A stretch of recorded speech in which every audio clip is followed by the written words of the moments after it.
ngayong gabi. Kahapon, napanood natin kung paano gumaling sa sakit at naghilom ang sugat ng nakaraan sa buhay ng mag-asawang Santillan. Ngayon naman, aalamin natin kung anong malalang sakit ang dumapo sa batang ito. I knelt beside Hunter's bed with my face on the floor and begged God for His mercy and grace. I said, Lord, if it's according to your will, please give me back both my boys. Gagaling kaya si Hunter o tuluyan na itong mamamatay? Paano naman kaya hinarap ng mag-asawang ito ang matinding pagsubok sa kanilang pamilya? Alamin natin yan dito lang sa The 700 Club Asia. Susunod na.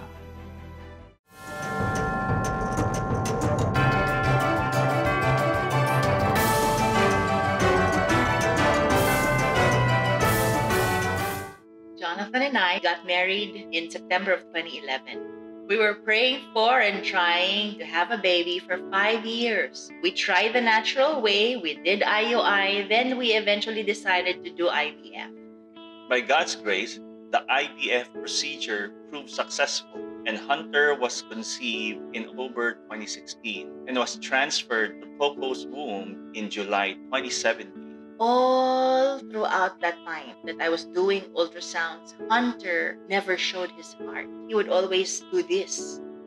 But during another ultrasound, 31 weeks into the pregnancy, the doctor said that something might be wrong with Hunter's heart. So he recommended that we do a 2D echocardiogram.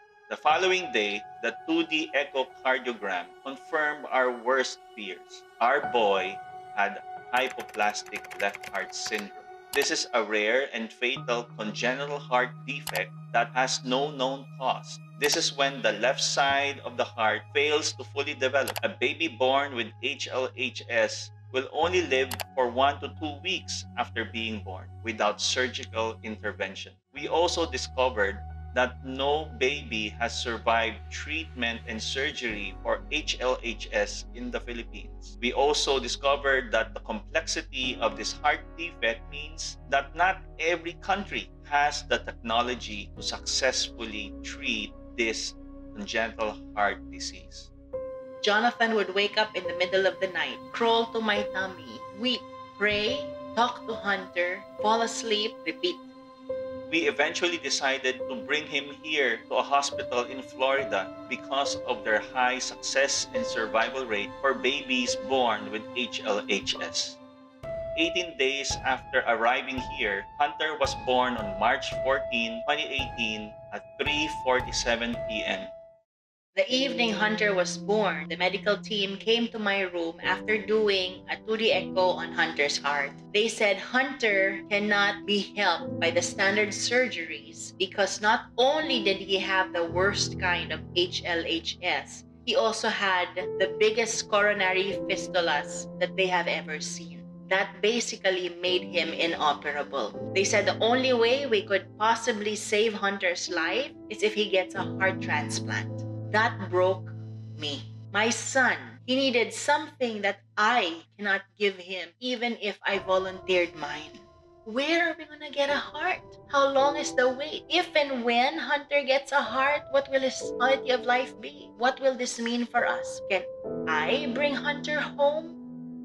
But we said, no matter what's ahead, we will trust the Lord.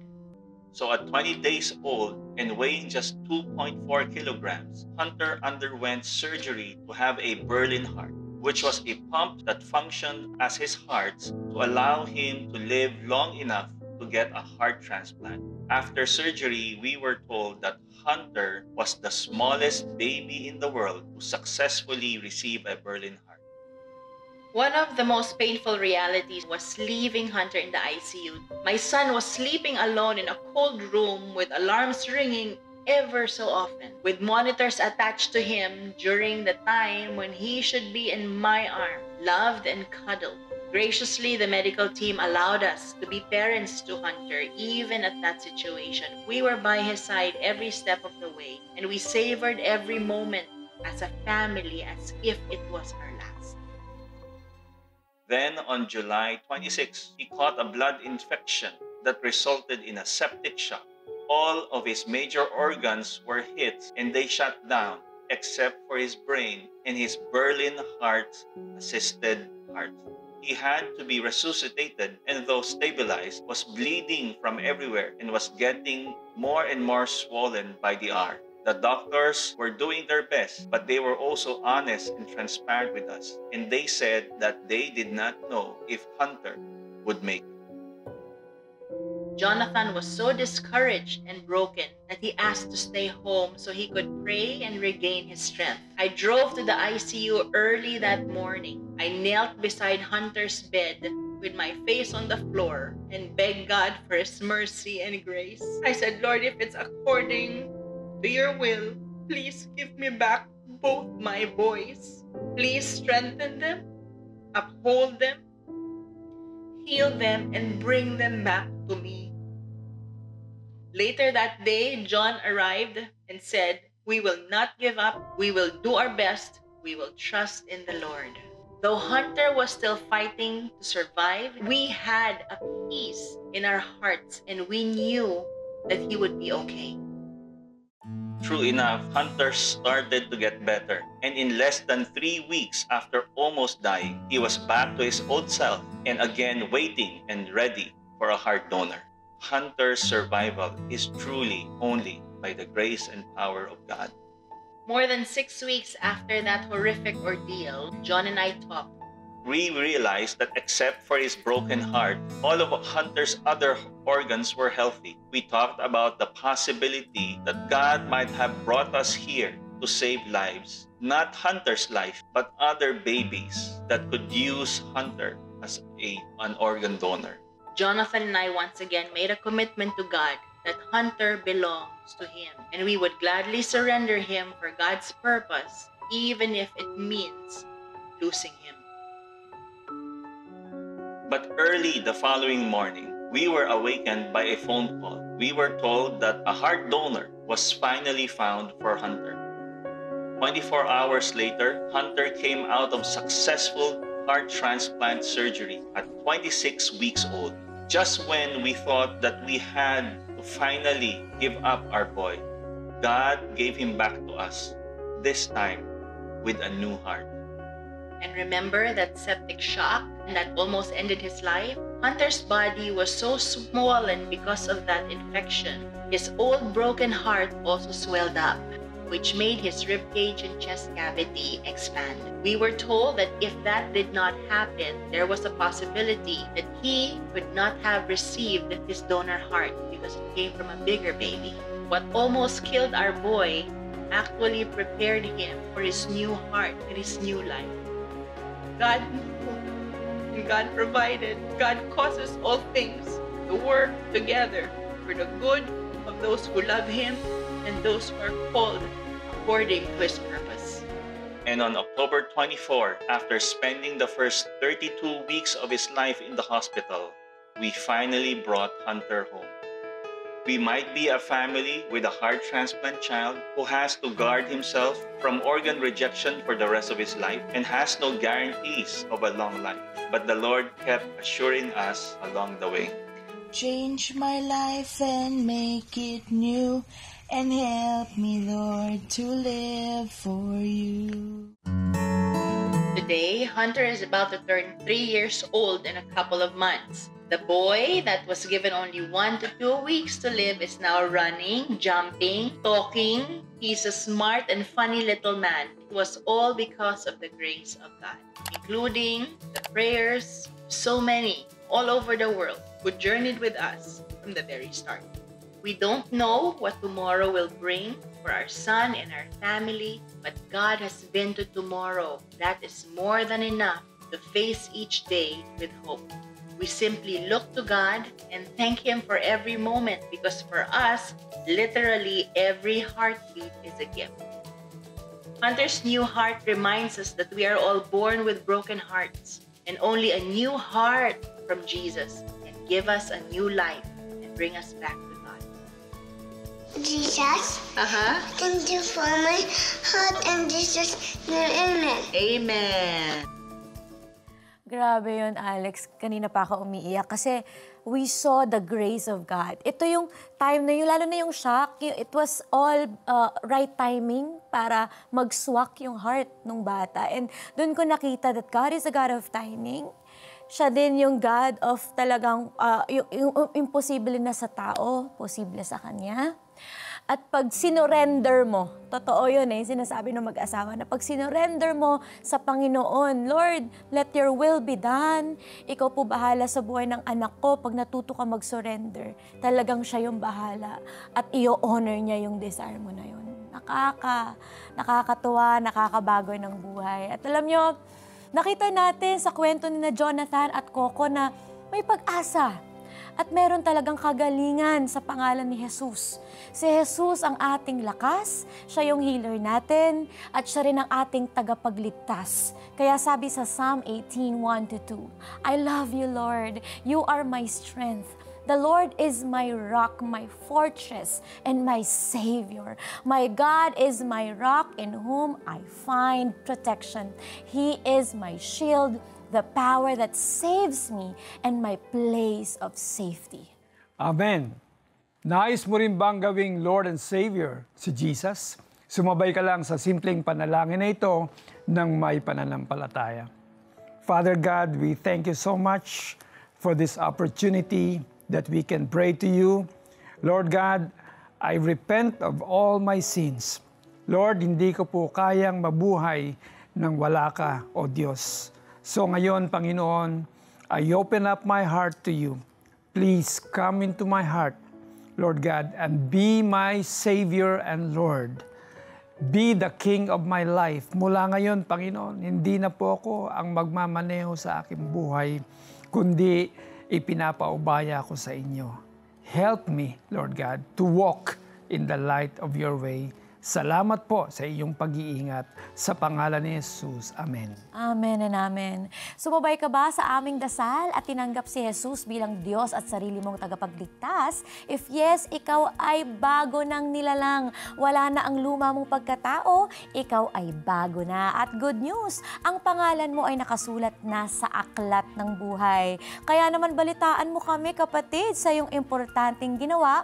I-comment nyo lang sa chat ang yes, I prayed, and then i-type ang iyong pangalan, and of course, ang iyong location sa Facebook Messenger ng The 700 Club Asia, o mag-text sa 0917-126-1442. Again, that's 0917-126-1442. Welcome to Christ's Family. Kami nagagalak sa iyong desisyong magbigay ng buhay na walang hanggang.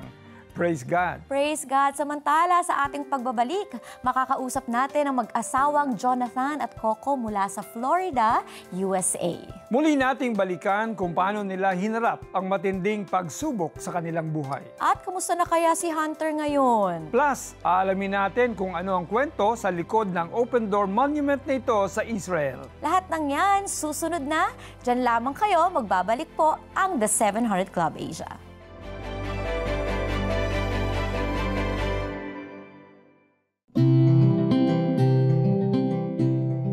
And welcome to the 700 Club Asia. It's designed to bring the whole range of CBN ministries to Asia. So Lord God, I ask for your healing for all who are watching right now. Even the replays of this will be so powerful.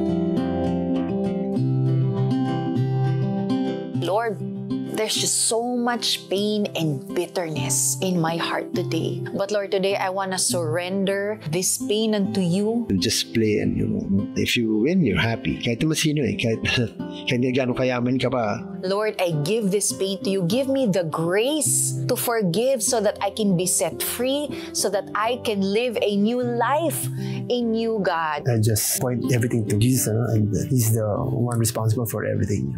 Join us on our mission to bring miracles into people's homes, one prayer and story at a time. Partner with us.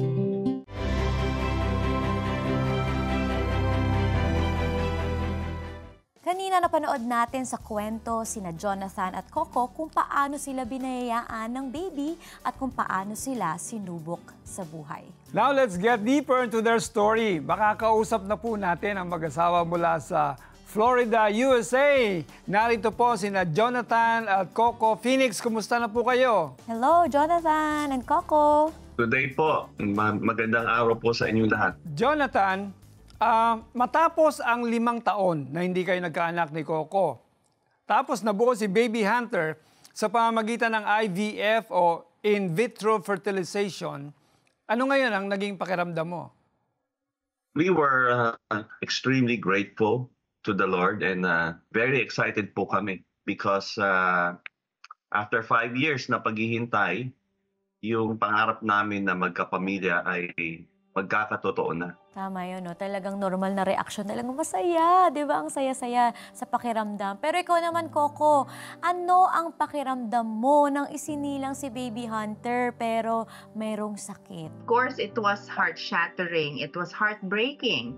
It was parang, it's a combination of both happy that he's alive, but at the same time pain that because we know that he needs to go through a lot just to be able to survive. For the first few nights, hindi po kami nakakatulog. All we did was umiyak, manalangin, umiyak at manalangin. Jonathan, what was going on in your mind when you knew na yung sakit pala ng anak mo kailangan miracle eh? Una, hindi namin maintindihan kung bakit ganito ang kalooban ng Panginoon para sa pamilya namin.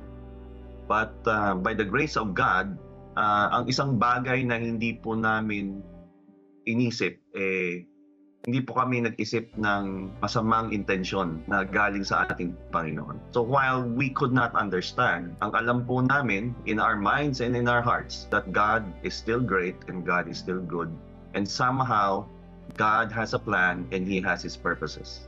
Pwede tayong magkaroon ng tiwala na kahit anong mangyari, Lord, basta purposes mo at saka basta goodness mo yung will take precedence, then we'll be okay. In short, we do not judge God based on our circumstances.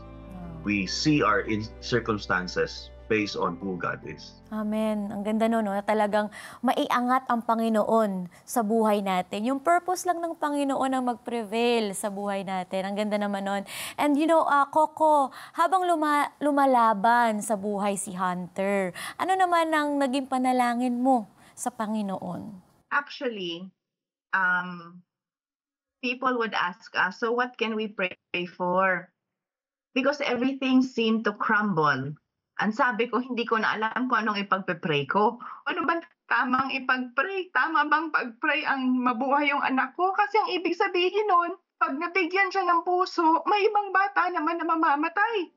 Tama bang ipag-pray ko yun? Lord, kung ano na lang makaka-glorify sa'yo, yun na lang yung gawin mo. Kasi hindi ko alam kung anong ipagpe-pray ko. But at the end of the day, we wanted Hunter, we wanted a child because we want to further your purposes. So Jonathan, dito sa punto na dumating sa buhay mo na masyadong komplikado, pumasok ba sa isip mo yung parang gusto mo na rin mag-give up sa anak mo dahil it doesn't make sense anymore to go all through these troubles na siya pala'y panganganak din na mas may mabigat pang daladalang kalamdaman? That is a very interesting question. And I'll answer that through a story on how we found out that our son would have a chance at life. Nag-uusap po kami ni Mrs. And at that point, almost 6 months na pong nasa ICU si Hunter. Nagtatanong po kami sa isa't isa, ano po kaya ang kalooban ng Panginoon? Why did God allow this to happen to our family? Why are we where we are? At naisip po namin, baka ang kalooban ng Panginoon is not to save Hunter.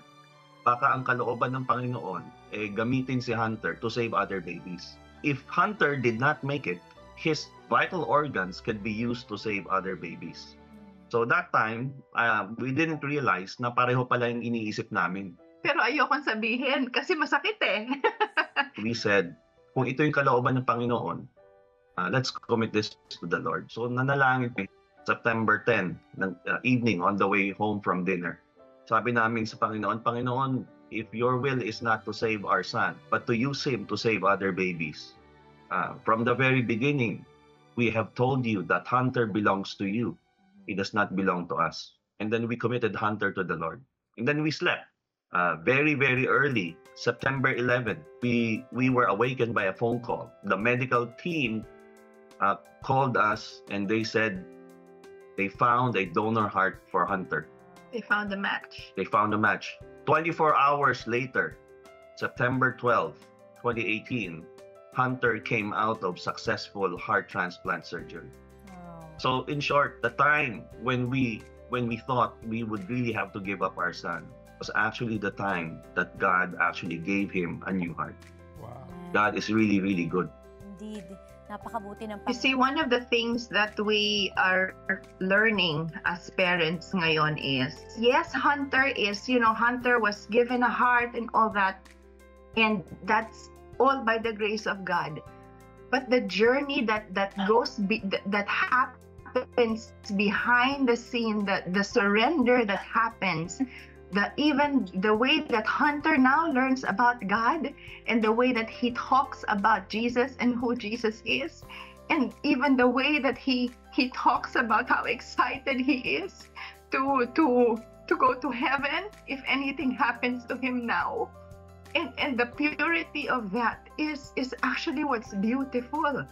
The transplant and the good things that happen are just but ways that the Lord unveils himself and his character and his goodness to his people. But the walk that we have and the walk and the day-to-day relationship we have with him is what makes it super sweeter.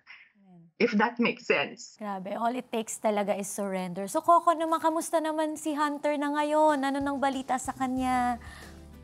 Thank you for asking. He is doing well. He is like a normal 6-year-old. So very strong-willed. He's learning a lot from a medical and developmental standpoint. God has been very, very, very, very good and faithful all these years. Thank you, Jonathan and Coco, for sharing your powerful testimony. We learned a lot from you. Thank you for having us. Thank you for having us. Kayo ba ay nasa similar na situation katulad ni na Jonathan at Coco? Meron ka bang sakit o ang miyembro ng iyong pamilya ay merong pinagdaraanan ngayon?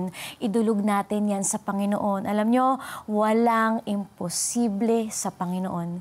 Manalangin tayo. Lord, today, God, lumalapit po kami sa iyo. And nakita namin yung story, Panginoon, ng mag-asawang si Coco at Jonathan. And Lord, talagang nag-struck sa puso namin. Lord God, na kaya mong magpagaling. Kaya ka, Lord God, na magpagaling ng mga imposible ng mga sitwasyon. And Lord, today, lumalapit kami, Lord God, someone here who's watching, Lord God, na nagsastruggle at meron ding mga complications sa kanyang puso.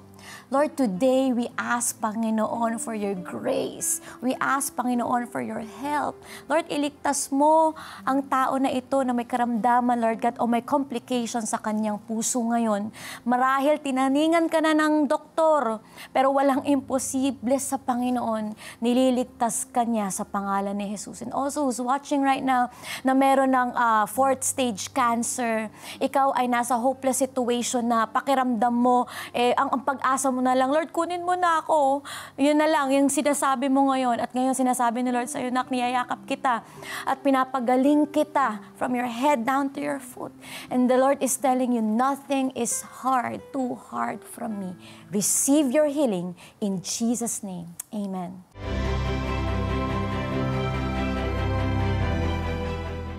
Happy 30th anniversary, CBN Asia.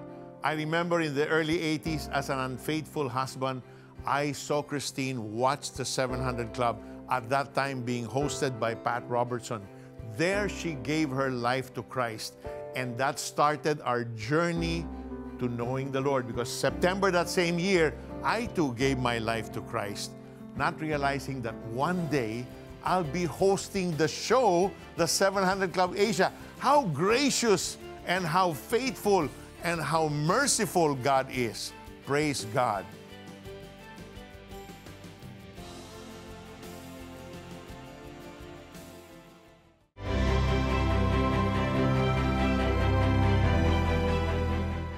This October, Israel will celebrate the Feast of Tabernacles, also known as Sukkot. It is the third major annual pilgrimage festival during which the Jewish people come together in Jerusalem. This occasion not only commemorates God's provision in the wilderness, but also looks forward to the promised Messianic age, when all nations will come to Jerusalem to worship the Lord. Maraming Pinoy din na nakikiselebrate niyan. Yung iba nga ay pumupunta pa sa Israel para mag-join sa celebration. Tama ka dyan, Jamie. Makita talaga natin na malalim ang ugnayan ng Pilipinas at ng bansang Israel. Oo naman, kaya nga meron tayong Open Door Monument sa Israel. Ano ba ang Open Door Monument at ano ang kwento sa likod nito? Sabay-sabay nating alamin. Malaki ang naging bahagi ng Pilipinas sa pagliligtas ng daang-daang mga Hudyo mula sa kamay ng mga Aleman noong panahon ng Holocaust.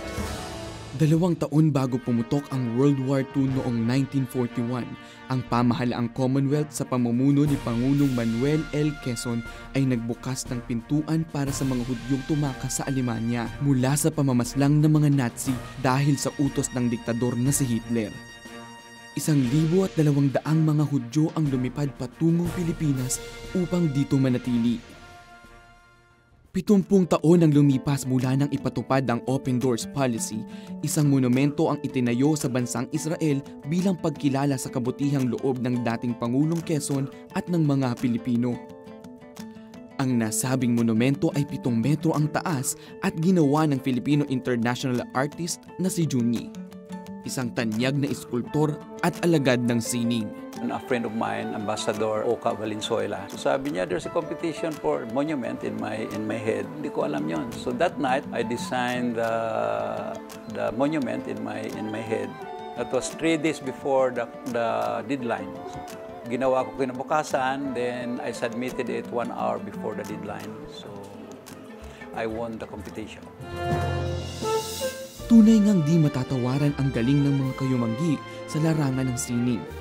Lalo't higit nating maipagmamalaki na naging bukas ang ating bansa sa pagtulong na mailigtas sa kamatayan ang mga Hudyo, ang lahing pinagmulan ng ating Panginoong Hesukristo. Kasi Filipino, I'm very proud of that our country is brave enough, although maliit ang country natin, brave enough to do that, no? So all in all, I was satisfied in 2 counts, as one as an artist and second is of course as a Filipino. Alam mo, Jamie, very memorable sa akin yung monument na yan kasi nag-preach ako dyan at sinabi ko na the Philippines is the greatest ally of Israel in Asia. At mula noon, palagi na akong nakaka-invite sa mga Israel lovers gathering. Alam niyo, sa buhay, sa anumang pagsubok, patuloy tayong manalig sa ating Panginoon. Siya ang ating lakas at tutulong sa atin, sabi yan sa mga Awit 28:7. Si Yahweh ang lakas ko at kalasag. Tiwala ko'y sa Kanya nakalagak. Tinutulungan niya ako at pinasasaya. Sa awiti, pinasasalamatan ko siya. Amen. Bukas naman, tungayan natin ang kwento ni Mike Ong Chua. Alamin natin kung paano siya nakaligtas kay kamatayan matapos siyang saksakin. At dito nagtatapos ang ating maikling kwentuhan. Stories of hope, faith, and love help us produce more inspiring shows like this. Be a CBN Asia partner now. Scan the QR code or call the number on your screen. God bless you more and more. Bye! May tama yata ako. Nung pinihit niya yung body niya, may 2 stab. Hindi na maganda, hindi na normal yung pulse niya. Masyado na siyang mabilis, namumutla na siya. Patay na siya nung time na yun. Yun yung snap moment ko na, God, ikaw ang in control. I did my part, they're doing their part, everybody's doing their part, everybody's praying and interceding, pero it's all up to you. Alam ko, marami ka pang plans.